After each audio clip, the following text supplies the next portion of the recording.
Hey everyone, thanks for joining me. My name is James from at Top 10 Performance. Today I wanted to discuss how injuries can occur in archery.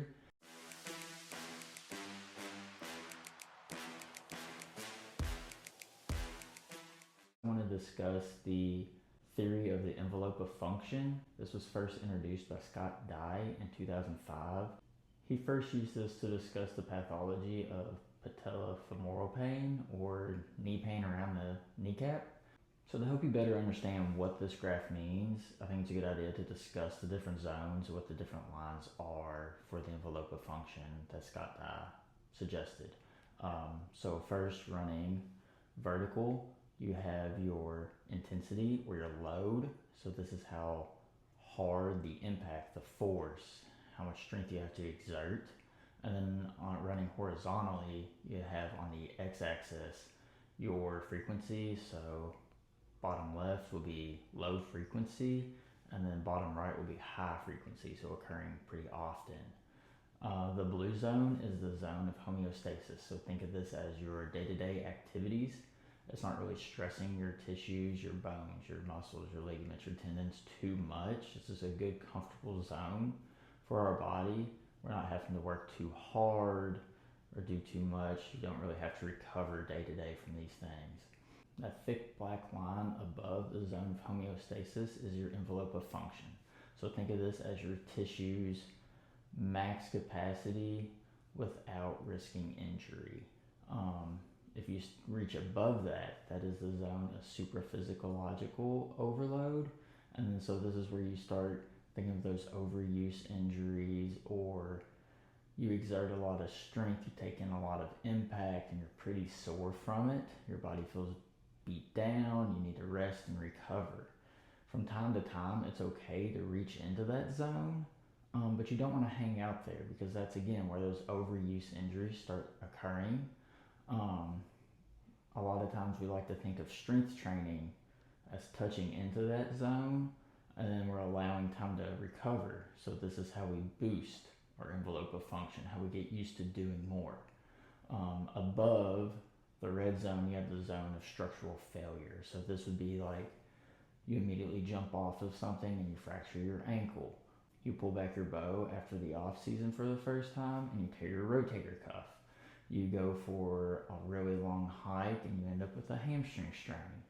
Stuff like that. You've gone too far, you've done too much, your tissues broke down, now you have an injury. This can occur again if we stay in that zone of supraphysiological overload. If we stay there too long, we start overreaching into that zone of structural failure. So it's really good to stay out of that zone.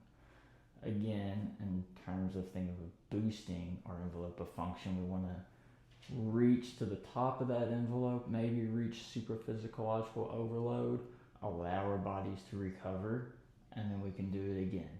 And this will just slowly boost up that envelope of function to allow us to do more, to shoot more, shoot longer, hike more, go for longer hunts, things of that nature. So I like to use this graph to kind of look at our potential for injury in archers.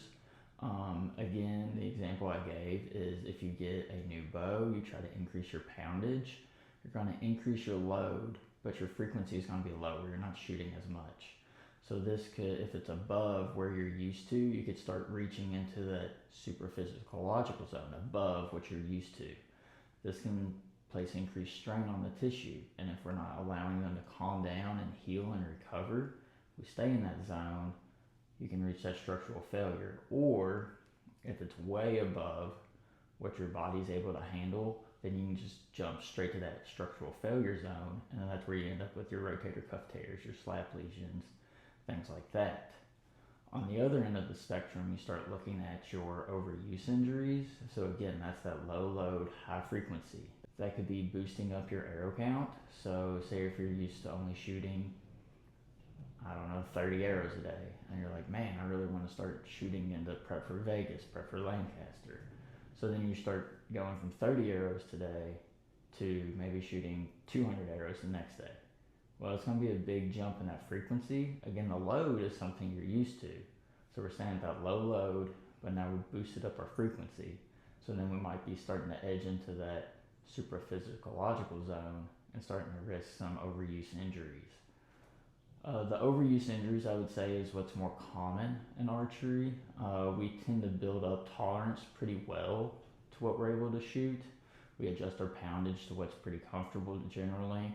But usually what we are not good at is looking at our volume, our total arrow count for the week. How much are we shooting? Are we building up to that, or are we just jumping straight into 200 arrows a day instead of shooting our 30 per day? So that's where you can run into some risk for injury. Now you may be asking, well, what can I do to make sure I'm not gonna risk injury and overuse, or that high load, low frequency type injury? For that, I would recommend, this is where you can start strength training. So you start building up your tissue's tolerance to load into repetitions. This is where you can start looking at slowly increasing your arrow count volume, slowly increase your miles on your hiking. Typically with it though, I really like to tell people to start doing some form of strength training for their body, strength and conditioning. Can't really go wrong with increasing your tissue's ability to handle load, handle stress that we're putting on it. With this, you'll be able to hold your bow longer, shoot longer, go for longer hikes, longer trail runs, without feeling as bad the next day or risking that, increasing your risk for injury. If you need help with this, I offer one-on-one coaching, all virtual training. Everything's tailored for you. And then I also have strength programs that are designed for rucking, everyday fitness. I have a shoulder specific program, and I can really tailor those to you. Again, I want to thank you for watching. Links to my programs and my website will be below. And if you want to, subscribe, as I'm going to have more videos dropping.